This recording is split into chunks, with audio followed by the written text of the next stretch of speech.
Swiss బ్యాంకుల్లో భారతీయులు దాచుకున్న డబ్బు ఆశ్చర్యకరంగా 3 రెట్లు పెరిగింది. స్విస్ నేషనల్ బ్యాంకు విడుదల చేసిన తాజా గణాంకాల ప్రకారం 2024 నాటికి భారతీయుల డిపాజిట్లు 37,600 కోట్లకు చేరుకున్నాయి.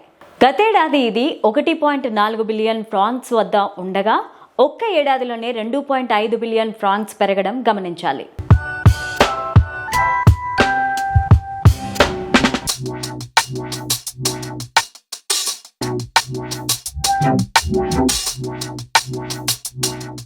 ఈ మొత్తంలో పెద్ద భాగం వ్యక్తిగత ఖాతాల నుంచి కాకుండా బ్యాంకింగ్ ఛానల్స్, ఇతర ఆర్థిక సంస్థల ద్వారా వచ్చిందని ఎస్ఎన్బి స్పష్టం చేసింది. అంటే ఇది నేరుగా వ్యక్తుల నల్లధనం కాదని తెలియజేసింది.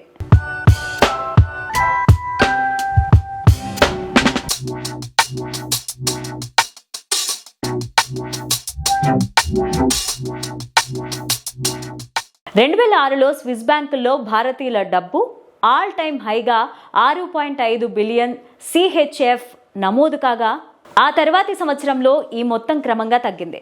2018లో భారత్, స్విట్జర్లాండ్ మధ్య పన్ను సమాచారం ఆటోమేటిక్ మార్పిడి ఒప్పందం వచ్చిన తర్వాత డేటాకి సంబంధించి మరింత పారదర్శకంగా మారింది. అప్పటి నుంచి స్విస్ ప్రభుత్వం స్విస్ బ్యాంకుల్లో ఉన్న భారతీయుల ఖాతాల పూర్తి వివరాలు భారత్కు అందిస్తోంది.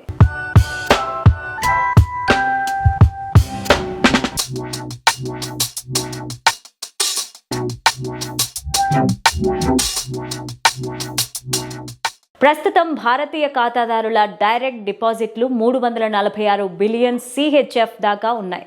3,675 కోట్లుగా ఉన్నాయి. ఇది మొత్తం డిపాజిట్లలో కేవలం 10% మాత్రమే. మిగిలిన నిధులు సంస్థల ఖాతాలు, ఇతర ఆర్థిక వ్యవహారాల రూపంలో ఉన్నాయి.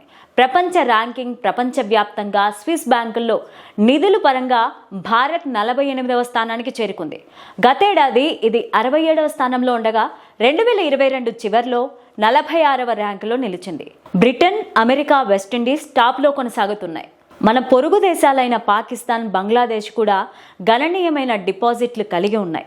ఈ గణాంకాలు భారత ఆర్థిక రంగానికి, అంతర్జాతీయ వ్యాపారానికి సంబంధించి ఆసక్తికర పరిణామాలుగా మారుతున్నాయి. ఇటువంటి సమాచారం ద్వారా విదేశాల్లో ఉన్న భారతీయుల సంపద పైన మరింత స్పష్టత లభించనుంది.